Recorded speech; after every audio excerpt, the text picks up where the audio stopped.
ನಮ್ಮ ಕುಟುಂಬದವರು ತೆರವುಗೊಂಡಿದ್ದಕ್ಕೆ ತುಂಬ ಸಂತೋಷ ಪಟ್ಟಿರ್ತೀವಿ ಅಂತಲೂ ಹೇಳಿದ್ರು. ಎಂಥ ದುರಂತ ರಜಾ ಇದು, ಎಂಥ ದುರಂತ.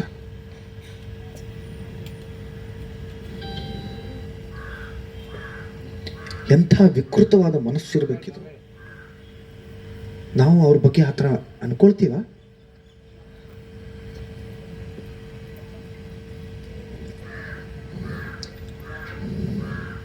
ತಂದೆ ಸಮಾಧಿ ಅದು ತೆರವುಗೊಂಡ್ರೆ ನಾವು ಸಂತೋಷ ಪಡ್ತೀವ, ಅಥವಾ ಅದು ತೆರವುಗೊಳ್ಳೋದಕ್ಕೆ ನಾವು ದುಡ್ಡು ತಗೊಳ್ತೀವ? ಅಂಥ ದುಡ್ಡು ನಮಗೆ ಬೇಕಾ?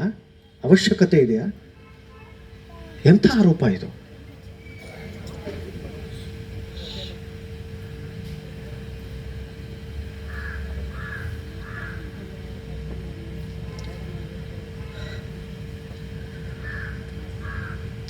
ಈಗ ನಾನು ಒಂದು ಇತಿಹಾಸ ಹೇಳ್ತೀನಿ ಇದರದ್ದು. 2009 ತಮ್ಮೆಲ್ಲರಿಗೂ ಗೊತ್ತಿರೋ ಹಾಗೆ ಡಿಸೆಂಬರ್ 30ನೇ ತಾರೀಕು ಅಪ್ಪ ಅವರು, ಸಾಹಸ ಸಿಂಹ ಡಾಕ್ಟರ್ ವಿಷ್ಣುವರ್ಧನ್ ರವರು ನಮ್ಮನ್ನೆಲ್ಲ ಶಾರೀರಿಕವಾಗಿ ಬಿಟ್ಟು ಹೋದರು, ಅಗಲಿದ್ರು. ಆಗ ನಮಗೆ ಗೊತ್ತಿಲ್ಲ, ನಮ್ಮ ಮನಸ್ಥಿತಿ ಸರಿ ಇರಲಿಲ್ಲ. ಆವಾಗ ಚಾಮರಾಜಪೇಟೆಯಲ್ಲಿ ಅವರ ಕುಟುಂಬದವರ ಅಲ್ಲಿ ಯಾವಾಗಲೂ ಸಂಸ್ಕಾರ ಅಲ್ಲಿ ಮಾಡ್ತಾರೆ, ಹಾಗಾಗಿ ಅಲ್ಲೇ ಮಾಡಬೇಕು ಅಂತ ನಾವು ಅಂದ್ಕೊಂಡಿತ್ತು. ಆದರೆ ಅವತ್ತು ಮಾನ್ಯ ಕುಮಾರಸ್ವಾಮಿಯವರು ನನ್ನನ್ನು ಕರೆ ಮಾಡ್ತಾರೆ, ಮಾಡಿ ಹೇಳ್ತಾರೆ, ಅಪ್ಪಾಜಿಯವರು ಅಂದ್ಕೊಳ್ತಾ ಇದ್ದಾರೆ, ವಿಷ್ಣುವರ್ಧನ್ ಅವರು ತುಂಬ ದೊಡ್ಡ ವ್ಯಕ್ತಿ, ಅವರಿಗೆ ಹೀಗೆ ಸಾಮೂಹಿಕ ಸ್ಥಳದಲ್ಲಿ, ಸಾಮೂಹಿಕ ರುದ್ರಭೂಮಿಯಲ್ಲಿ ಅವರ ಅಂತ್ಯ ಸಂಸ್ಕಾರ ನಡೀಬಾರ್ದು, ಅವ್ರಿಗೆ ಆದಂಥ ಒಂದು ಪ್ರತ್ಯೇಕ ಸ್ಥಳದಲ್ಲಿ ಅವರ ಅಂತ್ಯಕ್ರಿಯೆ ನಡಿಬೇಕು, ಸರ್ಕಾರದ ಸಕಲ ಗೌರವದ ಸಮೇತ ಅವರನ್ನು ಬೀಳ್ಕೊಡ್ಬೇಕು ಅಂತ ಹೇಳಿದ್ರು. ಅದಾದ ಮೇಲೆ ಯಡಿಯೂರಪ್ಪನವ್ರು ಸರ್ ಇದ್ದರು, ಅವರು ಮುಖ್ಯಮಂತ್ರಿಗಳಾಗಿದ್ದರು, ಅಂಬರೀಷ್ ಅಂಕಲ್ ಇದ್ದರು, ಎಲ್ಲರೂ ಸೇರಿ ಅತ್ಯಂತ ಗೌರವದಿಂದ, ಅಭಿಮಾನದಿಂದ ಆವತ್ತು ಅಲ್ಲಿ ಅವರನ್ನು ಬೀಳ್ಕೊಟ್ರು.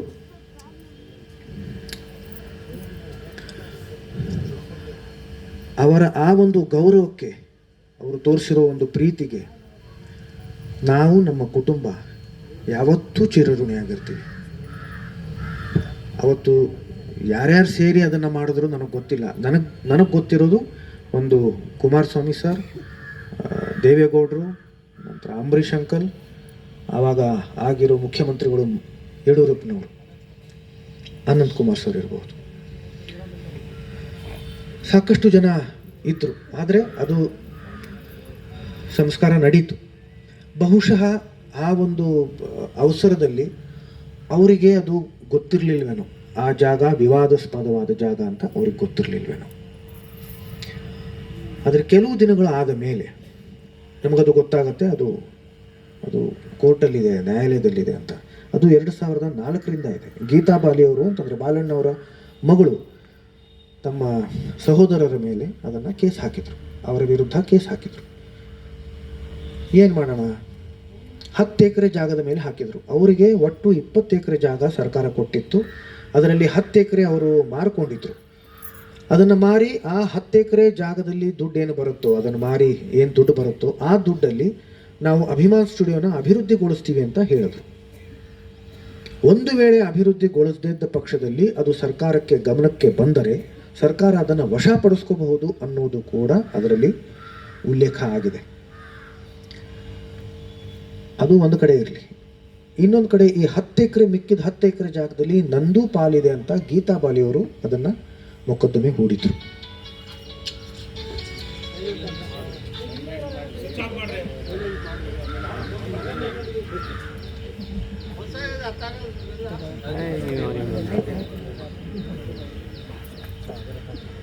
ಅದಾದ ಮೇಲೆ ಸರ್ಕಾರ, ಯಡಿಯೂರಪ್ಪನವರು ತಕ್ಷಣ 10 ಕೋಟಿ ರೂಪಾಯಿ ಮಂಜೂರು ಮಾಡಿದ್ರು ಈ ಸ್ಮಾರಕಕ್ಕೆ. ಒಂದು ಪ್ರತಿಷ್ಠಾನ ಟ್ರಸ್ಟ್ನ ಶುರು ಮಾಡಿದ್ರು, ಡಾಕ್ಟರ್ ವಿಷ್ಣುವರ್ಧನ್ ಪ್ರತಿಷ್ಠಾನ ಟ್ರಸ್ಟ್ ಅಂತ. ಅದು ಸರ್ಕಾರದ ಟ್ರಸ್ಟ್. ಅದಕ್ಕೆ ಮಾನ್ಯ ಮುಖ್ಯಮಂತ್ರಿಗಳೇ ಅಧ್ಯಕ್ಷರಾಗಿರ್ತಾರೆ. ಅಮ್ಮವರು ಮತ್ತು ನಾನು ಇಬ್ಬರು ಅದರಲ್ಲಿ ಟ್ರಸ್ಟೀಸ್ ಇದ್ದೀವಿ.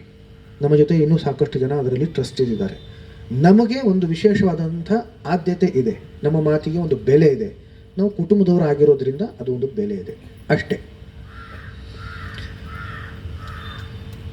10 ಕೋಟಿಯಲ್ಲಿ 8 ಕೋಟಿ ಸ್ಮಾರಕಕ್ಕೆ, ಅಂದರೆ ಸ್ಮಾರಕ ನಿರ್ಮಾಣಕ್ಕೆ, ಆ ಕಟ್ಟಡಕ್ಕೆ 2 ಕೋಟಿ ಬಂದ್ಬಿಟ್ಟು ಜಾಗಕ್ಕೆ, 2 ಎಕರೆ ಜಾಗಕ್ಕೆ ಅಂತ ಹೇಳಿದ್ರು.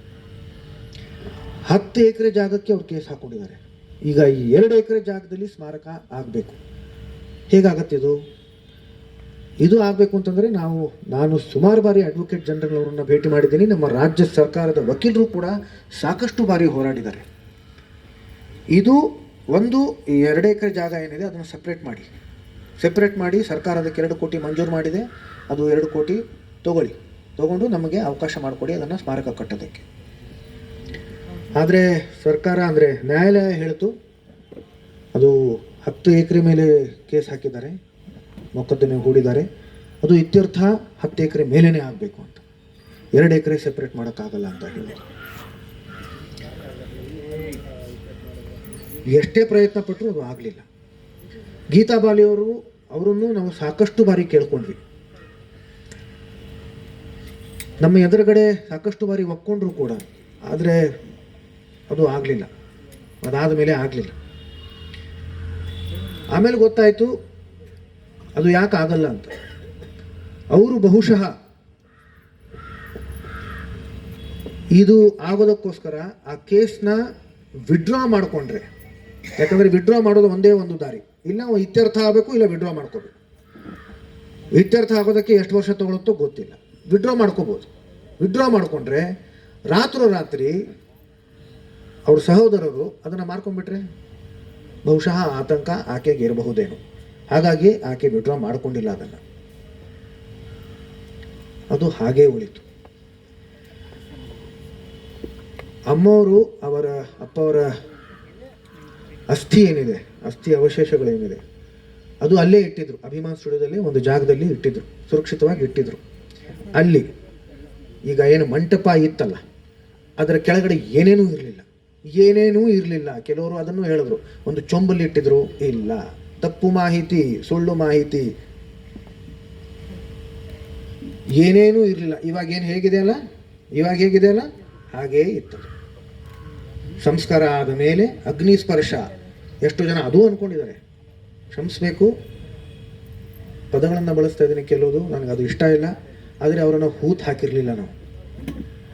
ಸುಮಾರು ಜನಕ್ಕೆ ಅದೂ ಒಂದು ಗೊಂದಲ ಇದೆ. ಅವರಿಗೆ ಅಗ್ನಿ ಸ್ಪರ್ಶ ಕೊಟ್ಟಿತ್ತು, ದಹನ ಆಗಿತ್ತು. ಅಲ್ಲಿ ಏನೇನೂ ಇರಲಿಲ್ಲ ಮಾರನೇ ದಿವಸ. ಅದಾದ ಮೇಲೆ ಅಮ್ಮ ಅದು ಪೂರ್ತಿ ಅದನ್ನು, ಅವರ ಅಸ್ಥಿ ಅವಶೇಷಗಳನ್ನು ಅಲ್ಲಿ ಸುರಕ್ಷಿತವಾಗಿ ಅಭಿಮಾನ್ ಸ್ಟುಡಿಯೋದಲ್ಲಿ ಇಟ್ಟಿದ್ರು. 1-2 ವರ್ಷ ಆದಮೇಲೂ ಕೂಡ ಅಲ್ಲಿ ಏನೂ ಆಗ್ತಾನೇ ಇಲ್ಲ ಅಂದ ತಕ್ಷಣ ನಿರ್ಧಾರ ಮಾಡಿ ಅದನ್ನು ನಾವು ಸಂಗಮಕ್ಕೆ ಹೋಗಿ ಅದರ ವಿಸರ್ಜನೆ ಮಾಡಿದ್ವಿ. ಆದರೆ ಈ ಒಂದು ಗೊಂದಲ, ಗಲಾಟೆ, ಇದರ ಮಧ್ಯೆ ಅದು ಆಗತ್ತೋ ಇಲ್ಲೋ, ಸ್ಮಾರಕ ಆಗತ್ತೋ ಇಲ್ಲೋ, ಅಥವಾ ಆದರೂ ಕೂಡ ಯಾವಾಗ ಆಗತ್ತೆ ಗೊತ್ತಿಲ್ಲ. ಅದಕ್ಕೋಸ್ಕರ ಅಮ್ಮನಿಗೇನು ಅನ್ನಿಸ್ತೋ ಗೊತ್ತಿಲ್ಲ ನನಗೆ, ಆದರೆ ಒಂದು ಕಲಶದಲ್ಲಿ ಅಸ್ಥಿ ಅವಶೇಷಗಳನ್ನು ಅದನ್ನು ಇಟ್ಟು ಮೈಸೂರಲ್ಲಿ ನಮಗೆ ತುಂಬ ಆಪ್ತರಿದ್ದಾರೆ, ಅವ್ರ ಹತ್ರ ಇಟ್ಟರು. ಇವಾಗಿರೋ ನಮ್ಮ ಮೈಸೂರಲ್ಲಿ ಸ್ಮಾರಕ ಏನಿದೆ ಅದು ಕೂಡ ನಾನು ವಿಡಿಯೋ ನನ್ನ ಸಾಮಾಜಿಕ ಜಾಲತಾಣಗಳಲ್ಲಿ 2.5 ವರ್ಷಗಳ ಹಿಂದೆ ಹಾಕೊಂಡಿದ್ದೆ. ನಾನು ಅದರ ಪೂಜೆ ಮಾಡಿ ಅದನ್ನು ಪ್ರತಿಷ್ಠಾಪನೆ ಮಾಡಿ ಅದರ ಮೇಲೆ ಈಗಿರೋ ಪುತ್ಥಳಿ ಏನಿದೆ, ಅಪ್ಪವ್ರದ್ದು ಪುತ್ಥಳಿ ಏನಿದೆ ಮೈಸೂರಲ್ಲಿ, ಅದು ಅದರ ಮೇಲೆ ನಿಂತ್ಕೊಂಡಿದೆ. ಅವ್ರು ಅಲ್ಲಿ ನಿಂತ್ಕೊಂಡಿದ್ದಾರೆ, ಅದರ ಮೇಲೆ ನಿಂತ್ಕೊಂಡಿದ್ದಾರೆ. ಹಾಗಾಗಿ ಅದಕ್ಕೊಂದು, ಆ ಸ್ಥಳಕ್ಕೊಂದು ವಿಶೇಷವಾದಂಥ ಆದ್ಯತೆ ಇದೆ. ಹಾಗಂತ ಈ ಪುಣ್ಯ ಭೂಮಿಗೆ ಅಥವಾ ಅದರ ಆದ್ಯತೆ ಕಮ್ಮಿ ಆಗಲ್ಲ. ಯಾಕಂತಂದರೆ ಅಲ್ಲಿ ಏನೂ ಇರಲಿಲ್ಲ. ಆ ಮಂಟಪ ಕಟ್ಸಿದ್ದು ಕೂಡ ಅಮ್ಮನೇ. ಅಮ್ಮ ಸ್ವಂತ ಖರ್ಚಿಂದ ಕಟ್ಸಿರೋ ಮಂಟಪ. 1-2 ವರ್ಷ ಆದಮೇಲೆ ಅದರ ಒಂದು ದುರಸ್ತಿ ಕಾಮಗಾರಿ ಕೂಡ ಅಮ್ಮನೇ ಮಾಡಿಸಿದ್ದು, ಬೇರೆ ಯಾರೂ ಮಾಡಿದ್ದಲ್ಲ, ಅಮ್ಮ ಮಾಡಿಸಿದ್ದು. ಆ ರಸ್ತೆ ಎದುರುಗಡೆ ಒಂದು 14.3 ಕಿಲೋಮೀಟರ್ ರಸ್ತೆ ಇದೆ. 4 ವರ್ಷ ಹೋರಾಡಿದ್ದೀವಿ ಅದಕ್ಕೆ. ಅದು ಕೂಡ 2.5 ವರ್ಷಗಳಾದ ಮೇಲೆ ಅದರ ನಾಮಕರಣ ಆಯಿತು, ಅಧಿಕೃತವಾಗಿ ನಾಮಕರಣ ಆಯಿತು BBMPಯಿಂದ. 1.5 ವರ್ಷ ಅದಕ್ಕೆ ನಾಮಫಲಕಗಳು ಅಲ್ಲಿ ಬಿದ್ದು ಅದರ ಮೇಲೆ ಹೆಸರುಗಳು ಬರೋದಕ್ಕೆ ಅದಕ್ಕೆ 1.5 ವರ್ಷ ಬೇಕಾಯಿತು. ಒಟ್ಟು 4 ವರ್ಷ ಬೇಕಾಯಿತು. ಕೊನೆಯ 6 ತಿಂಗಳಲ್ಲಿ ಕೆಲವರು ಬಂದು ಅದನ್ನು ನಾವು ಮಾಡಿದ್ವು ಅಂತ ಹೇಳಿದ್ರು. ಇವತ್ತಿಗೂ ಕೂಡ ನೀವು ಅನಂತಕುಮಾರ್ ಅವರ MP, ex-MP, ಮಾಜಿ MP ಏನಿದ್ರು ಈಗಿಲ್ಲ, ನಮ್ಮ ಮಧ್ಯೆ ಇಲ್ಲ, ಅವರ ಪ್ರಯತ್ನದಿಂದ ಆಗಿರುತ್ತಿತ್ತು. ಆದರೆ ಅದರ ಹಿಂದೆ ಯಾರು ಅವ್ರಿಗೆ ಕರೆಗಳನ್ನು ಮಾಡ್ತಾ ಇದ್ರು, ಯಾರು ಅವ್ರನ್ನ ಭೇಟಿ ಮಾಡ್ತಾ ಇದ್ರು, ಹೋಗಿ ಕೇಳ್ಕೊಳ್ಳಿ. ಅವರ ಕಚೇರಿ ಇದೆ, ಅಲ್ಲಿ ಮುರಳೀಧರ್ ಅಂತಿದ್ದಾರೆ, ಪ್ರಕಾಶ್ ಅಂತಿದ್ದಾರೆ, ನಾರಾಯಣ ಗಂಭೀರ್ ಅಂತಿದ್ದಾರೆ. ಈಗ ನಾರಾಯಣ ಗಂಭೀರ್ ಅವರು ಪ್ರಹ್ಲಾದ್ ಜೋಶಿ ಅವರ ಕಚೇರಿಯಲ್ಲಿ ಕೆಲಸ ಮಾಡ್ತಾ ಇದ್ದಾರೆ, ಅವರನ್ನ ಕೇಳಿ. ಅಥವಾ BBMP ಅವಾಗ BJP ಪ್ರೆಸಿಡೆಂಟ್ ಅಧ್ಯಕ್ಷರು ಸುಬ್ಬಣ್ಣ ಅಂತಿದ್ರು, ಅವರನ್ನ ಕೇಳಿ. ಯಾರು ಕರೆಗಳನ್ನು ಮಾಡ್ತಾಯಿದ್ರು, ಯಾರು ಭೇಟಿ ಮಾಡ್ತಾಯಿದ್ರು, ಇದು ಮಾಡಿ ಇದರ ಕಲ್ಪನೆ ಯಾರ್ದು, ಈ ರಸ್ತೆ ಆಗಬೇಕು ಅನ್ನೋ ಕಲ್ಪನೆ ಯಾರ್ದು ಕೇಳಿ, ನಿಮ್ಗೆ ಗೊತ್ತಾಗುತ್ತವ. ಯಾವತ್ತೂ ಕೂಡ ನಾವು ನಮ್ಮ ತಂದೆ ತಾಯಿಯವ್ರಿಗೋಸ್ಕರ ಮಾಡೋದು ಅಥವಾ ನಮ್ಮ ತಂದೆ ತಾಯಿ ನಮಗೋಸ್ಕರ ಮಾಡಿದ್ರೆ ನಾವು ಹೇಳ್ಕೊಳ್ಳಲ್ಲ ಅದನ್ನು, ಅದು ನಮ್ಮ ಕರ್ತವ್ಯ ಆಗಿರ್ತದೆ. ನಮ್ಮ ನಮನಗಳನ್ನು ಸಲ್ಲಿಸ್ತೀವಿ ನಾವು. ಹಿರಿಯರಿದ್ರೆ ಅದನ್ನು ನಮ್ಮ ನಮನಗಳನ್ನು ಸಲ್ಲಿಸ್ತೀವಿ. ನಾವು ಮಾಡೋದು ಅಂತ ನಾವು ಹೇಳ್ಕೊಳ್ಳಲ್ಲ ಅದನ್ನು. ಆದರೆ ಇವತ್ತು ಹೇಳಿಕೊಳ್ಳೋ ಪರಿಸ್ಥಿತಿ ಬರ್ತಿದೆಯಲ್ಲ, ಇದು ದುರಂತ. ಪ್ರಕೃತಿ ಮಾತೆ ಯಾವುದಾದ್ರೂ ಒಂದು ಸತ್ಕಾರ್ಯ ನಡಿಬೇಕು ಅಂತಂದರೆ ಸಮಾಜದಲ್ಲಿ ಪ್ರಕೃತಿ ಮಾತೆ ನಮ್ಮಿಂದ ಅದು ಮಾಡಿಸುತ್ತೆ. ನಾವು ಮಾಡಲ್ಲ ಅದನ್ನು. ನಾನು ಮಾಡಿದೆ ನಾವು ಮಾಡಲ್ಲ ಅದನ್ನು. ನಮ್ಮನ್ನು ಆಯ್ಕೆ ಮಾಡ್ಕೋತಾಳೆ ತಾಯಿ.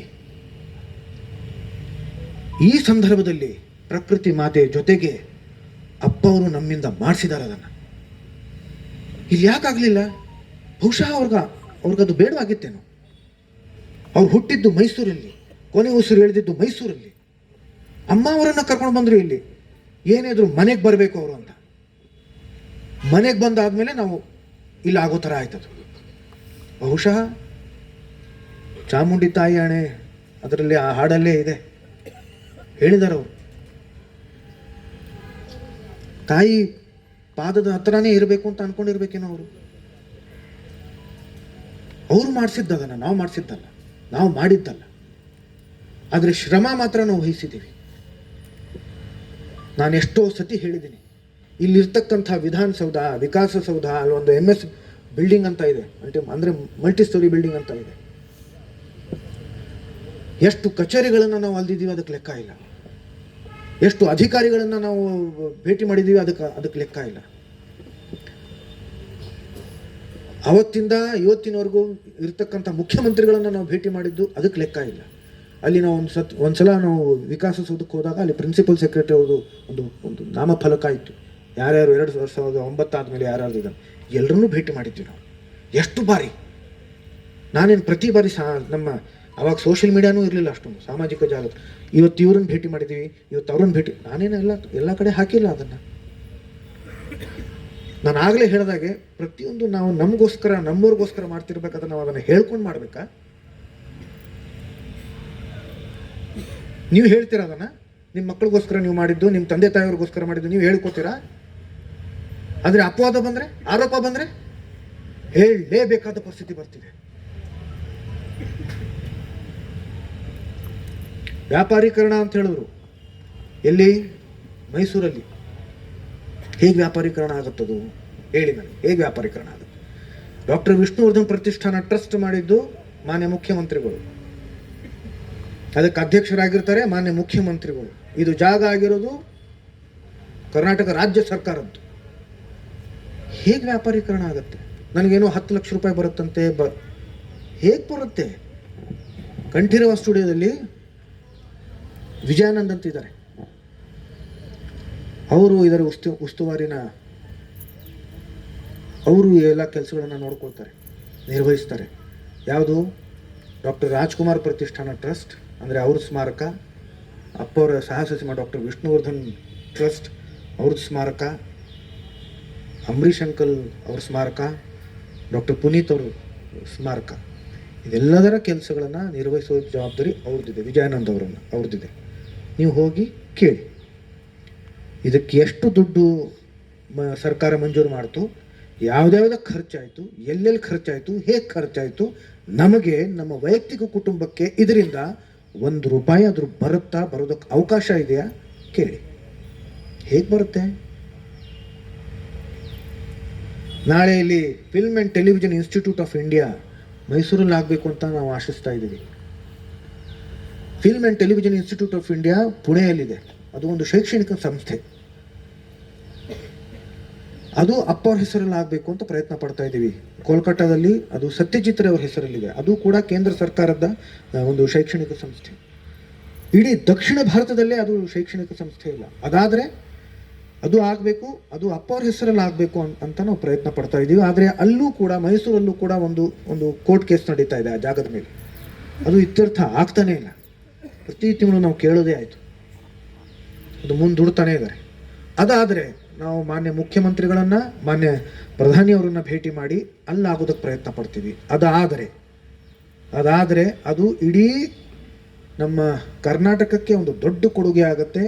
ಕರ್ನಾಟಕದಿಂದ ನಮ್ಮ ಇಡೀ ದಕ್ಷಿಣ ಭಾರತಕ್ಕೆ ದೊಡ್ಡ ಕೊಡುಗೆ ಆಗುತ್ತೆ. ಅದು ಕೂಡ ಕೇಂದ್ರ ಸರ್ಕಾರ ಹಾಗೂ ರಾಜ್ಯ ಸರ್ಕಾರದ ಜಂಟಿ ಯೋಜನೆ ಆಗುತ್ತೆ. ಯಾಕಂದರೆ ಅದು ಶೈಕ್ಷಣಿಕ ಸಂಸ್ಥೆ, ಅದು ಆಗೋದು ಕೇಂದ್ರ ಸರ್ಕಾರ ಮಾಡೋದು. ಜಾಗ ಇರೋದು ಯಾರ್ದು? ರಾಜ್ಯ ಸರ್ಕಾರದ್ದು. ನಾಳೆ ವಿದ್ಯಾರ್ಥಿಗಳು ಅದು ಫೀಸ್ ಏನು ಕೊಡ್ತಾರೋ ಆ ಫೀಸ್ ರಾಜ್ಯ ಸರ್ಕಾರ ಅಥವಾ ಕೇಂದ್ರ ಸರ್ಕಾರ ಅವ್ರಿಗೆ ಹೋಗುತ್ತದು, ನಮ್ಮ ಜೋಬಿಗೆ ಬರಲ್ಲ. ಅದು ಅಂಥ ದುಡ್ಡು ನಮಗೆ ಬೇಡವೂ ಬೇಡ. ಆ ದುಡ್ಡು ಬರುವ ಅವಕಾಶನೇ ಇಲ್ಲ, ರಾಜ್ಯ ಸರ್ಕಾರಕ್ಕೆ ಹೋಗುತ್ತೆ. ಇದ್ಯಾಕೆ ಮಾಡ್ತಾ ಇದ್ದೀವಿ ನಾವು? ಅಲ್ಲಿ ಒಂದು ಸಭಾಂಗಣ ಕೂಡ ಮಾಡಿದ್ದೀವಿ. ಅಲ್ಲಿ ಏನೋ ಒಂದು ದುಡ್ಡು ಬಂದರೆ ಅದರ ನಿರ್ವಹಣೆಗೆ ಅದು ಖರ್ಚಾಗತ್ತೆ. ಅಲ್ಲಿ ಸ್ಮಾರಕದ ನಿರ್ವಹಣೆ ಏನಿದೆ ಅದಕ್ಕದು ಖರ್ಚಾಗತ್ತೆ. ನಾಳೆ ಅಲ್ಲಿ ಚಿತ್ರೋತ್ಸವಗಳು, ನಾಟಕೋತ್ಸವಗಳು, ಶಿಬಿರಗಳು ಏನೇ ನಡೆದರೂ ಕೂಡ ಅಲ್ಲಿ ಬರೋ ಅಂಥ ದುಡ್ಡು ಕೂಡ ಅದು ರಾಜ್ಯ ಸರ್ಕಾರಕ್ಕೆ ಹೋಗುತ್ತೆ. ಈ ಸ್ಮಾರಕ ನಿರ್ಮಾಣ ಏನಾಗಿದೆ, ಇದು ಯಾರ ದುಡ್ಡಿಂದ ಆಗಿದೆ? ಸರ್ಕಾರದ ದುಡ್ಡು. ಸರ್ಕಾರದ ದುಡ್ಡು ಅಂತಂದ್ರೆ ಯಾರ ದುಡ್ಡು? ನಿಮ್ಮೆಲ್ಲರ ದುಡ್ಡು ಅಲ್ವಾ? ಅದು ವಾಪಸ್ ನಿಮಗೇ ಹೋಗಬೇಕು ಅನ್ನೋ ದೃಷ್ಟಿಯಲ್ಲಿ ಈ ಪ್ರಯತ್ನ. ಅದು ವಾಪಸ್ ರಾಜ್ಯ ಸರ್ಕಾರಕ್ಕೆ ಹೋಗಬೇಕು, ಇಲ್ಲ ಕೇಂದ್ರ ಸರ್ಕಾರಕ್ಕೆ ಹೋಗಬೇಕು ಅನ್ನೋ ದೃಷ್ಟಿಯಲ್ಲಿ ಈ ಪ್ರಯತ್ನ. ಇದರಲ್ಲಿ ವ್ಯಾಪಾರೀಕರಣ ಇಲ್ಲ. ದಯವಿಟ್ಟು ಇದನ್ನು ಅರ್ಥ ಮಾಡ್ಕೊಳ್ಳಿ. ಈ ಜಾಗ ಕೊಂಡ್ಕೊಂಡು ನಾವು ಇಲ್ಲಿ ಸ್ಮಾರಕ ನಿರ್ಮಿಸ್ತೀವಿ ಅಂತ ಕೆಲವರು ಹೇಳ್ತಾರೆ. ಈ ಜಾಗ ಕೊಂಡ್ಕೊಂಡು, ಅಭಿಮಾನ್ ಸ್ಟುಡಿಯೋದ ಜಾಗ ಕೊಂಡ್ಕೊಂಡು ನಾವು ಸ್ಮಾರಕ ನಿರ್ಮಿಸ್ತೀವಿ ಅಂತ ಕೆಲವರು ಹೇಳ್ತಾರೆ. ಸಂತೋಷ, ಬಹಳ ಸಂತೋಷ. ಅದು ಆದರೆ ತುಂಬ ಸಂತೋಷ. ಆದರೆ 6.5 ವರ್ಷ ನಾವೇ ಪ್ರಯತ್ನ ಪಟ್ಟಿದ್ದೀವಿ. ನಾವು ಅಂತಂದರೆ ಕೇವಲ ನಮ್ಮ ವೈಯಕ್ತಿಕ ಕುಟುಂಬ ಅಲ್ಲ, ನಮ್ಮ ಹಿಂದೆ ನಿಂತಿದ್ದು ಯಾರು? ರಾಜ್ಯ ಸರ್ಕಾರ, ಮಾನ್ಯ ಮುಖ್ಯಮಂತ್ರಿಗಳು. ಅದು ಆದರೂ ಕೂಡ ಅದು ಆಗಲಿಲ್ಲ. ಕೆಲವರು ಅದನ್ನು ಕೊಂಡ್ಕೊಳ್ತೀವಿ ಅಂತ ಹೇಳ್ತಾರೆ. ಈಗ ಇತ್ತೀಚೆಗೆ ನಡೆದ ಒಂದು ಘಟನೆಯಿಂದ ಏನಾದರೂ ರೊಚ್ಚಿಗೆದ್ದು ಅಥವಾ ಕೆಲವರು ಪ್ರಯತ್ನ ಪಡ್ತಾ ಇದ್ದಾರೆ. ಆ ಪ್ರಯತ್ನದಿಂದ ಏನಾದರೂ ರಾಜ್ಯ ಸರ್ಕಾರ ಅದಕ್ಕೆ ನಾವು ಮಾಡ್ತೀವಿ ಅಂತ ಏನಾದರೂ ಒಪ್ಪಿಗೆ ಸೂಚಿಸಿದ್ರೆ ಆಗಬಹುದೇನೋ. ಆದರೆ ನಮಗೆ ತುಂಬ ಸಂತೋಷ. ಆದರೆ ಒಂದು ಪ್ರಶ್ನೆ, ನಾವು ಈ ಜಾಗದಿಂದ 2016ಕ್ಕೆ ಬಿಟ್ವಿ. ಯಾಕೆ ಬಿಟ್ವಿ? ಎಲ್ಲರೂ ಅದರ ಮೇಲೆ ಒಂದು ಆರೋಪ, ಏನು ನೀವು ಬಿಟ್ರಿ?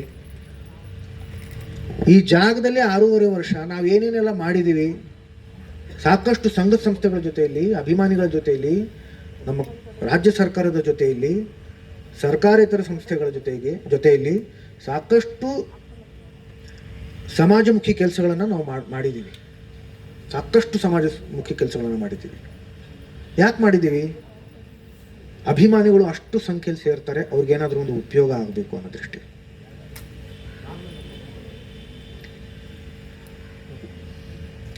ಎರಡು 2016ಕ್ಕೆ ಬಾಲಣ್ಣ ಅವರ ಮಗ ಗಣೇಶ್ ಅವರು ಒಂದು ವಾಹಿನಿಯಲ್ಲಿ ಕೂತ್ಕೊಂಡು ತುಂಬ ಕೆಟ್ಟದಾಗಿ ಅಮ್ಮವ್ರ ಬಗ್ಗೆ ಮಾತಾಡಿದ್ರು.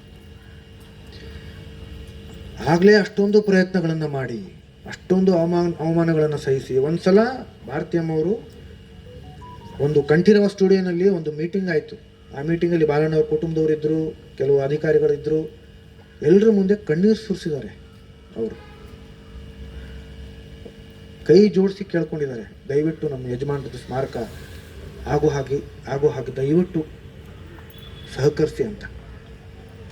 ಆದರೂ ಕೂಡ ಆಗಲಿಲ್ಲ. ಭಾರತಿ ವಿಷ್ಣುವರ್ಧನ್ ಅಂತಂದರೆ ಯಾರು ಗೊತ್ತಾ ನಿಮಗೆ? ಅವರು ಕೇವಲ ವಿಷ್ಣುವರ್ಧನ್ ಅವರ ಪತ್ನಿ ಅಲ್ಲ. ಇದನ್ನು ದಯವಿಟ್ಟು ಅರ್ಥ ಮಾಡ್ಕೋಬೇಕೆಲ್ಲರು. ತುಂಬ ಹಿರಿಯರು ಆಕೆ. ಅಭಿಮಾನದಿಂದ ಹೇಳ್ತೀನಿ, ಅಪ್ಪ ಅವರು ಸೂಪರ್ ಸ್ಟಾರ್ ಆದರು. ಅದಕ್ಕೂ ಮುಂಚೆ ಸೂಪರ್ ಸ್ಟಾರ್ ಇದ್ದವರು ಭಾರತಿ ವಿಷ್ಣುವರ್ಧನ್ ಅವರು, ಭಾರತೀಯವರು. ಇದನ್ನು ಅರ್ಥ ಮಾಡ್ಕೊಳ್ಳಿ. ಪಂಚಭಾಷಾ ನಟಿ, ಕಲಾ ಸರಸ್ವತಿ ಆಕೆ. ಯೋಚನೆ ಮಾಡಿ ಇದರ ಬಗ್ಗೆ. ಅವರಂಥ ಕಲಾವಿದರು ಇವತ್ತಿನ ಕಾಲದಲ್ಲಿ ಹುಟ್ಟೋದಕ್ಕೆ ಸಾಧ್ಯನೂ ಇಲ್ಲ. ಯಾವ್ಯಾವ ಭಾಷೆಗಳಲ್ಲಿ, ಯಾವ್ಯಾವ ಕಲಾವಿದರುಗಳ ಜೊತೆಯಲ್ಲಿ, ಯಾವ್ಯಾವ ನಿರ್ದೇಶಕರ ಜೊತೆಯಲ್ಲಿ ಕೆಲಸ ಮಾಡಿದ್ದಾರೆ, ಸ್ವಲ್ಪ ತಿಳ್ಕೊಳ್ಳಿ ರಾಜಾ. ಅದನ್ನು ಅವ್ರ ಬಗ್ಗೆ ಇಲ್ಲ ಸಲ್ಲದ ಆರೋಪಗಳನ್ನು ಹೊರಿಸ್ತಿರಲ್ಲ ನೀವು, ಸ್ವಲ್ಪ ತಿಳ್ಕೊಳ್ಳಿ ಅದನ್ನು. 2016ಕ್ಕೆ ಇದೆಲ್ಲ ಆದಮೇಲೆ, ಇಷ್ಟೊಂದು ಪ್ರಯತ್ನಗಳು, ಅವಮಾನಗಳು ಎಲ್ಲ ಆದ ಮೇಲೂ ಕೂಡ, ಆರೋಪಗಳನ್ನು ಸಹಿಸಿಕೊಂಡು ಕೂಡ ಅಲ್ಲಿ ಬಾಲಣ್ಣವ್ರ ಮಗ ಅಲ್ಲಿ ವಾಹಿನಿ ಮುಂದೆ ಕೂತ್ಕೊಂಡು ಏನೋ ಕೆಟ್ಟದಾಗಿ ಮಾತಾಡಿದ್ರೆ ಏನು ಅನಿಸ್ಬೇಡ ಆಕೆಗೆ. ಅವರಂದ್ರು ಇನ್ನು ಮುಂದೆ ನಾನು ಆ ಜಾಗದಲ್ಲಿ ಕಾಲಿಡಲ್ಲ. ಆದರೆ ಅದು ಹಾಗೇ ಇರಲಿ. ಒಂದು ವೇಳೆ ಅಮ್ಮ ಮನಸ್ಸು ಮಾಡಿದ್ದಿದ್ರೆ ಅಥವಾ ಕೋಪಿಸ್ಕೊಂಡು ನಿರ್ಧಾರ ತೊಗೊಂಡಿದ್ದಿದ್ರೆ ನಾನು ಹೋಗಲ್ಲ, ಅದು ಕಟ್ಸಿರೋದು ನಾನೇ ಮಂಟಪ, ಆ ಮಂಟಪನೂ ಅಲ್ಲಿ ಇರ್ಕೂಡ್ದು ಅಂತ ತೆಗೆಸ್ಬಿಟ್ಟಿದ್ದಿದ್ರೆ ತೆಗೆಸ್ಬೋದಾಗಿತ್ತು ತಾನೆ. ಯಾಕೆ ತೆಗೆದಿಲ್ಲ ನಾವು? ಅಭಿಮಾನಿಗಳಿಗೋಸ್ಕರ ತೆಗೆದಿಲ್ಲ. ನಾವಂತೂ ಅಲ್ಲಿ ಹೋಗ್ತಾನೆ ಇಲ್ಲ, ತೆಗಿಬೋದಾಗಿತ್ತಲ್ಲ. ಯಾಕೆ ನಾವು ತೆಗೆದಿಲ್ಲ ಅದನ್ನು? ಅಭಿಮಾನಿಗಳಿಗೋಸ್ಕರ ತೆಗೆದಿಲ್ಲ. ನಾನು ಕೇಳ್ಕೊಂಡು ಇದೀನಲ್ಲ, ವಿಡಿಯೋಗಳನ್ನ ನೋಡಿದ್ರಲ್ಲ, ಬಾಲಣ್ಣವ್ರ ಕುಟುಂಬದವ್ರನ್ನ ಕೇಳ್ಕೊಂಡಿದ್ದೀನಲ್ಲ, ನೀವೇ ನೋಡಿದ್ರಲ್ಲ. ಅಭಿಮಾನಿಗಳಿಗೋಸ್ಕರ ದಯವಿಟ್ಟು ಅದನ್ನು ಜಾಗ ಬಿಟ್ಕೊಡಿ ಅಂತ ಹೇಗೆ ಆರೋಪಗಳನ್ನು ಹೊರಿಸ್ತೀರಾ ನಮ್ಮ ಮೇಲೆ? 2016ಕ್ಕೆ ನಾವು 16 ಆದ್ಮೇಲೆ ನಾವು ಅಲ್ಲಿಗೆ ಹೋಗಲ್ಲ ಅಂತ ಗೊತ್ತಾಯ್ತು ತಾನೆ ಎಲ್ರಿಗೂ. 2025 ಈಗ 9 ವರ್ಷ ಆಯಿತು. ಇದುವರೆಗೂ ಆ ಜಾಗ ಕೊಂಡುಕೊಂಡು ಯಾರೂ ಸ್ಮಾರಕ ಯಾಕೆ ಕಟ್ಟಿಲ್ಲ ಹೇಳಿ ನನಗೆ? 9 ವರ್ಷ ಬೇಕಾಯ್ತಾ ರಾಜಾ? ಯಾಕೆ ಕಟ್ಟಿಲ್ಲ ಹೇಳ್ರಪ್ಪ? 9 ವರ್ಷ ಬೇಕಾಯ್ತಾ? 3 ವರ್ಷಗಳ ಹಿಂದೆ ಅಭಿಮಾನಿಗಳು ನ್ಯಾಯಾಲಯಕ್ಕೆ ಹೋದ್ರು ತಾನೆ. ನಾವು ಯಾವುದೇ ದೃಷ್ಟಿಯಲ್ಲಿ ನ್ಯಾಯಾಲಯಕ್ಕೆ ಕೇಳ್ಕೊಳಕ್ಕಾಗಲ್ಲ. ನಮಗೆ ಇಲ್ಲೂ ಅವಕಾಶ ಮಾಡಿಕೊಡಿ, ಸರ್ಕಾರನೇ ನಮಗೆ ಸೂಚಿಸ್ತು. ಒಂದು ಸತಿ ನಿಮ್ಗಲ್ಲಿ ಮಾಡಿಕೊಟ್ಟಾದ್ಮೇಲೆ, ಎಲ್ಲಿ ಮೈಸೂರಲ್ಲಿ ಮಾಡಿಕೊಟ್ಟಾದ್ಮೇಲೆ ಇನ್ನೊಂದು ಜಾಗಕ್ಕೆ ದಯವಿಟ್ಟು ಕೇಳೋಕ್ಕೆ ಹೋಗಬೇಡಿ, ಅದು ಆಗಲ್ಲ ಅಂತ ಸ್ಪಷ್ಟವಾಗಿ ನಮಗೆ ಸರ್ಕಾರ ಹೇಳ್ತು. ಸರ್ಕಾರಿ ಅಧಿಕಾರಿಗಳು ನಮಗೆ ಹೇಳಿದ್ರು. ಅದು ಸಹಜ ಕೂಡ. ಅದು ಯಾರಾದರೂ ಮಾಡ್ತೀವಿ ಅಂತ ಹೇಳ್ಬಹುದೇನೋ, ಆದರೆ ಅದು ರಾಜ್ಯಸಭೆಯಲ್ಲಿ ಪಾಸ್ ಆಗಬೇಕಲ್ಲ, ವಿಧಾನಸಭೆಯಲ್ಲಿ ಪಾಸ್ ಆಗಬೇಕಲ್ಲ. ಅದು ಆಗಲ್ಲ. ಒಬ್ಬೊಬ್ಬರಿಗೆ 2 ಜಾಗನ, ಅದು ಆಗಲ್ಲ. ಹಾಗಾಗಿ ದಯವಿಟ್ಟು ಕೇಳೋಕ್ಕೋಬೇಡಿ ಅಂತ. ಹಾಗಾಗಿ ನಾವು ನ್ಯಾಯಾಲಯಕ್ಕಾಗಿರ್ಬಹುದು ಅಥವಾ ಸರ್ಕಾರಕ್ಕಾಗಿರ್ಬಹುದು ಕೇಳೋ ಪ್ರಶ್ನೆನೇ ಬರಲ್ಲ, ಕೇಳೋಕೆ ಆಗೋದೇ ಇಲ್ಲ ನಮ್ಮ ಕೈಲಿ. ನಾವೇನು ಮಾಡಬಹುದಾಗಿತ್ತು? ಬಾಲಣ್ಣವ್ರ ಕುಟುಂಬದವ್ರನ್ನ ಕೇಳ್ಬೋದಾಗಿತ್ತು. ಅದನ್ನೇ ನಾನು ಮಾಡಿದ್ದೀನಿ ಆ ವಿಡಿಯೋದಲ್ಲಿ. ದಯವಿಟ್ಟು ಬಿಟ್ಕೊಡಿ ಅಂತ. ಆಗಿಲ್ಲ. ಅದು 9 ವರ್ಷ ಸ್ಮಾರಕ ಕಟ್ಟಿಲ್ಲ, ಜಾಗ ಖರೀದಿಸಿಲ್ಲ, ಸರಿ. ಇನ್ನು ಮುಂದೆ ಮಾಡೋ ಥರ ಇದ್ದರೆ ನಮ್ಮ ಸಹಕಾರ ಇರುತ್ತೆ. ಆದರೆ ನಾವು ಸರ್ಕಾರದ ಹತ್ರ ಕೇಳೋಕ್ಕಾಗಲ್ಲ. ಆದರೆ ನಮ್ಮ ಸಹಕಾರ ಇರುತ್ತೆ. ನೀವು ಮಾಡಿದ್ರೆ ನಮಗೆ ತುಂಬ ಸಂತೋಷ. ಅದು ಆದರೆ ಬಹಳ ಸಂತೋಷ. ಆದರೆ ಒಂದು ಚೊಂಬಲ್ಲಿ ಅವರ ಅಸ್ಥಿ ಇದೆ, ಇಲ್ಲ, ಎಲ್ಲೂ ಇಲ್ಲ. ಅದು ಅಲ್ಲಿ ಒಂದೇ ಕಡೆ ಇದೆ, ಮಿಕ್ಕಿದೆಲ್ಲ ವಿಸರ್ಜನೆ ಆಗೋಯ್ತು. ಮೈಸೂರಲ್ಲಿ ಒಂದೇ ಕಡೆ ಅವ್ರದ್ದು ಅಸ್ಥಿ ಇರೋದು, ಪುತ್ಥಳಿ ಕೆಳಗಡೆ. ಮಿಕ್ಕಿದ ಕಡೆ ಇಲ್ಲವೇ ಇಲ್ಲ. ಆದರೆ ಈ ಜಾಗದಲ್ಲಿ ಸಂಸ್ಕಾರ ಆಗಿರೋದ್ರಿಂದ ಅದಕ್ಕೊಂದು ಆದ್ಯತೆ ಇದೆ.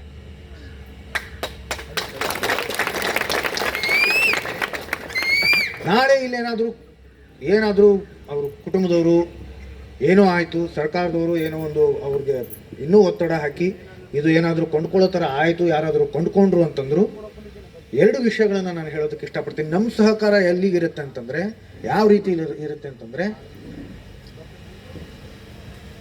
ಆ ಸ್ಮಾರಕ ಏನಾಗುತ್ತೋ ಅದು ಕೇವಲ ಸಾಹಸ ಸಿಂಹ ಡಾಕ್ಟರ್ ವಿಷ್ಣುವರ್ಧನ್ ರವರಿಗೆ ಮಾತ್ರ ಸೀಮಿತ ಇರಬೇಕು, ಅವರಿಗೆ ಮಾತ್ರ ನಮನ ಸಲ್ಲಿಸೋ ಥರ ಇರಬೇಕು. ಈಗ ನಾನು ಆಗಲೇ ಹೇಳಿದೆ ನಿಮಗೆ, ಅಭಿಮಾನಿಗಳು ಕೆಲವರು, ಅದು ಅಭಿಮಾನಿಗಳಲ್ಲ, ನಾನು ಎಷ್ಟೋ ಸಲ ಹೇಳಿದ್ದೀನಿ, ನಿಜವಾದ ಅಭಿಮಾನಿಗಳು ಅದನ್ನು ಮಾಡೋದೇ ಇಲ್ಲ. ಅಭಿಮಾನಿಗಳು ಅಂತ ಹೇಳಿಕೊಂಡು ಮುಖವಾಡ ಹಾಕೊಂಡು ವೇಷ ಧರಿಸ್ಕೊಂಡು ನಮ್ಮ ಜೊತೆಯಲ್ಲಿ ಇರೋರು ಕೆಲವರು ವಿರೋಧಿಗಳು ಇರ್ತಾರೆ, ಕೆಲವರು ಸ್ವಾರ್ಥಿಗಳು ಇರ್ತಾರೆ. ಅವರುಗಳು ಏನು ಮಾಡ್ತಾರೆ, ಸುಮಾರು ವಿಷಯಗಳನ್ನು ಹೇಳ್ತೀನಿ, ಆದರೆ ಒಂದು ವಿಷಯ ಹೇಳ್ತೀನಿ. ಆ ಬ್ಯಾನರಲ್ಲಿ ಅಪ್ಪವ್ರಿಗಿಂತ ಅವ್ರ ಫೋಟೋನೇ ಜಾಸ್ತಿ ದೊಡ್ಡದಿರುತ್ತೆ. ಅದೇ ರೀತಿಯಲ್ಲಿ ಸ್ಮಾರಕದ್ದು ಆಗಬಾರ್ದು. ಸ್ಮಾರಕ ಯಾರು ಕಟ್ಟಿಸ್ತಾರೋ ಅದು ಸೇವೆ, ಅದು ಸೇವೆ ಮಾಡ್ತಿರ್ಬೇಕಾದ್ರೆ ನಾನು ಮಾಡಿದೆ ಅಂತ ಇರಬಾರ್ದು. ಅದು ಅವ್ರಿಗೋಸ್ಕರ ಮಾಡ್ತಿರೋದು ಜನಾರ್ದನ ಸೇವೆ. ಅದು ಆ ರೀತಿಲಿದ್ರೆ ನಮ್ಮ ಸಹಕಾರ ಇರುತ್ತೆ. ಎರಡನೇದು, ಅದಕ್ಕೆ ದುಡ್ಡು ಖರ್ಚು ಎಷ್ಟಾಗತ್ತೆ, ಯಾರು ಕೊಡ್ತಾರೆ ಅಥವಾ ಯಾರ್ಯಾರು ಕೊಡ್ತಾರೆ, ಲೆಕ್ಕಾಚಾರ ಯಾರು ಇಡ್ತಾರೆ, ಅದನ್ನು ಪಾರದರ್ಶಕತೆ ಇದೆಯಾ, ಅದೆಲ್ಲವೂ ಇರಬೇಕು. ಜೊತೆಗೆ ಆ ದುಡ್ಡಿನ ವ್ಯವಹಾರದಲ್ಲಿ ನಾವು ಇರಲ್ಲ, ನಾವು ಖಡಾಖಂಡಿತವಾಗಿ ಇರಲ್ಲ. ಅದು ನೀವುಗಳೇ ನೋಡ್ಕೋಬೇಕು. ಆದರೆ ಅದು ಗಮನ ಇರಲಿ. ಏನೋ ಆಗಬಹುದು, ಅದನ್ನು ನಿಮ್ಮ ಗಮನ ಇರಲಿ. ಏನೂ ಆಗದೆ ಇರೋ ರೀತಿಯಲ್ಲಿ, ಒಳ್ಳೆಯ ರೀತಿಯಲ್ಲಿ ಅಲ್ಲಿ ಏನಾದರೂ ಸ್ಮಾರಕ ಆದರೆ ನಾವು ತುಂಬ ಸಂತೋಷ ಪಡ್ತೀವಿ. ಪ್ರತಿಮೆ ಮಾಡ್ತೀವಿ, ಇನ್ನೊಂದು ಮಾಡ್ತೀವಿ, ಮತ್ತೊಂದು ಮಾಡ್ತೀವಿ, ಬೃಹತ್ ಪ್ರತಿಮೆ ಮಾಡ್ತೀವಿ, ಮಾಡಿ ಸಂತೋಷ. ಇದಕ್ಕದು ಕಾಂಪೆನ್ಸೇಟ್ ಮಾಡೋಕ್ಕಾಗಲ್ಲ. ಇದೇನು ಮಾಡ್ತೀವೋ ಈ ಜಾಗದಲ್ಲಿ ಮಾಡೋದು ಬೇರೆ, ಇದಕ್ಕೊಂದು ಬೇರೆ ಆದ್ಯತೆ ಇರುತ್ತೆ. ಬೇರೆ ಕಡೆ ಮಾಡಿದ್ರೆ ಅಪ್ಪರು ಪ್ರತಿಮೆ ಮಾಡಿದರೆ ಅದು ಸಂತೋಷ, ಆದರೆ ಅದು ಇದರ ಬದಲಾಗಿ ಅದನ್ನು ಮಾಡಿದ್ದೀವಿ, ಅದು ಆಗಲ್ಲ. ಆ ಪ್ರತಿಮೆಗೂ ನಮ್ಮ ಮೈಸೂರು ಸ್ಮಾರಕಕ್ಕೂ ಹೋಲಿಸ್ಬೇಡಿ. ಅಲ್ಲಿ ಅವರ ಅಸ್ಥಿ ಇದೆ, ಇದು ಜ್ಞಾಪಕಕ್ಕೆ ಇಟ್ಕೊಳ್ಳಿ.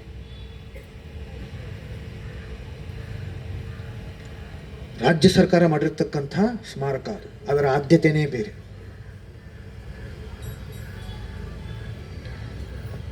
ಕೊನೆಯದಾಗಿ ಒಂದು ಹೇಳಬೇಕು,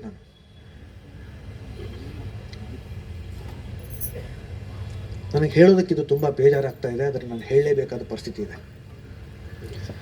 ಸುಮಾರು ವರ್ಷಗಳಿಂದ ನಮ್ಮ ತಪ್ಪೇ ಇಲ್ಲದೆ ನಮ್ಮ ಮೇಲೆ ಇಲ್ಲ ಸಲ್ಲದ ಆರೋಪಗಳನ್ನು ಹೊರಿಸ್ಕೊಂಡು ಬಂದಿದ್ದಾರೆ ಕೆಲವರು. ಅದು ಯಾಕೆ ಮಾಡಿದ್ದಾರೆ, ಯಾಕೆ ಮಾಡ್ತಿದ್ದಾರೆ, ತಾವೇ ನನಗಿಂತ ಬುದ್ಧಿವಂತರು, ತಾವೇ ಯೋಚನೆ ಮಾಡಿದ್ರೆ ತಮಗೆ ಗೊತ್ತಾಗುತ್ತೆ. ನಿಮಗೆ ಮಾಡೋ ಥರ ಇದ್ರೆ, ಮಾಡೋ ಶಕ್ತಿ ಇದ್ರೆ ಮಾಡಿ, ಆರೋಪಗಳನ್ನು ಯಾಕೆ ಹೊರಿಸ್ತೀರಿ? ನಾನು ಹೀರೋ ಆಗೇ ಇರಬೇಕು ಅಂತಂದರೆ ಬೇರೆಯವ್ರ ಮೇಲೆ ನನ್ನಿಂದ ನಾನು ಮಾಡೋಕೆ ರೆಡಿ. ಆದರೆ ಇವನು ಸರಿ ಇರಲಿಲ್ಲ, ನನಗೆ ಶಕ್ತಿ ಇದ್ದರೆ ನಾನೇ ಮಾಡಿ ತೋರಿಸ್ಬೇಕು ಅದನ್ನು, ಬೇರೆಯವ್ರ ಮೇಲೆ ಆರೋಪ ಹೊರಿಸೋದಲ್ಲ. ಯಾಕೆ ಆರೋಪ ಹೊರಿಸ್ತಾರೆ ಕೇಳ್ಕೊಳ್ಳಿ, ನೀವೇ ಯೋಚನೆ ಮಾಡಿ, ಚಿಂತನೆ ಮಾಡಿ. ಇನ್ನು ಮುಂದೆ ನಾವು ಸುಮಾರು ಈಗ ಆರೋಪಗಳನ್ನು ಕೇಳಿದ್ದಾಯಿತು, ಕೆಟ್ಟ ಮಾತುಗಳನ್ನು ಓದಿದ್ದಾಯಿತು, ನೋಡಿದ್ದಾಯಿತು. ನಮಗದರ ಅವಶ್ಯಕತೆ ಇಲ್ಲ.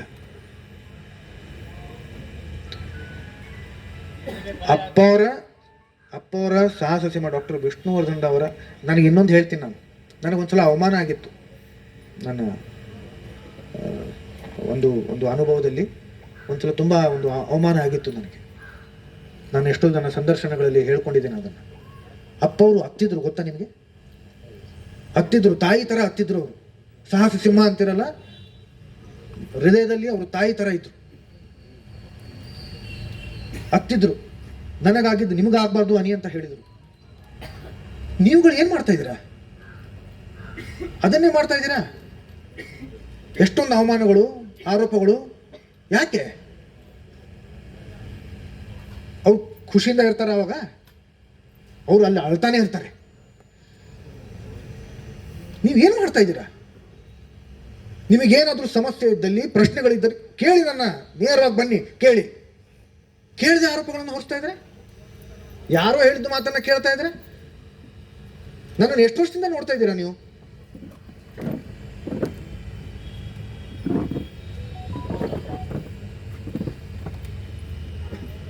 ಕೇಳ್ರಪ್ಪ, ನಾನು ನಿಮ್ಮ ಕುಟುಂಬದವನೇ ಅಂತ ಹೇಳ್ತೀನಲ್ಲ, ಕೇಳಿ ನನ್ನ.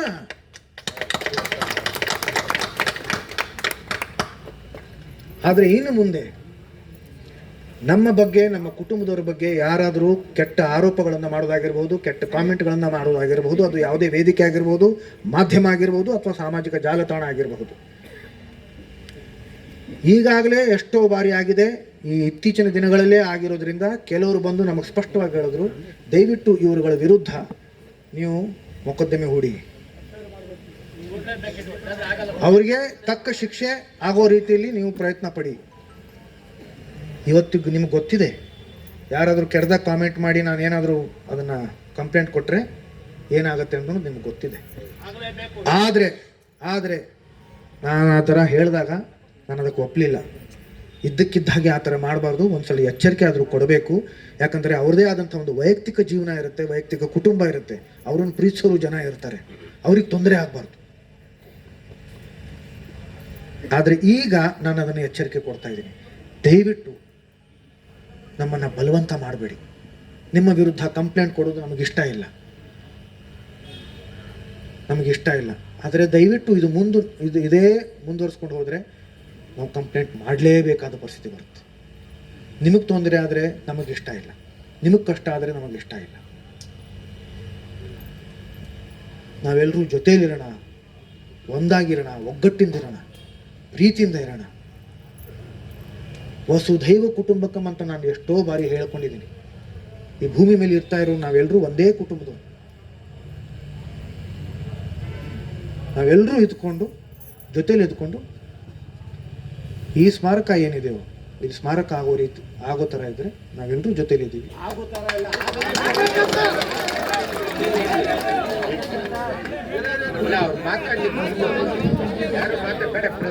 ಮೈಕ್ ಕೊಟ್ರೆ ಗಲಾಟೆ ಆಗ್ತದೆ. ಕೆಲವೊಬ್ರು ಪ್ರಶ್ನೆ ಕೇಳೋರು ಇದ್ರೆ ಅವ್ರು ಮಾತ್ರ ಕೇಳಿ ಅವ್ರು ಉತ್ತರ ಕೊಡ್ತಾರೆ. ಗಲಾಟೆ ದಯವಿಟ್ಟು ಗೊಂದಲ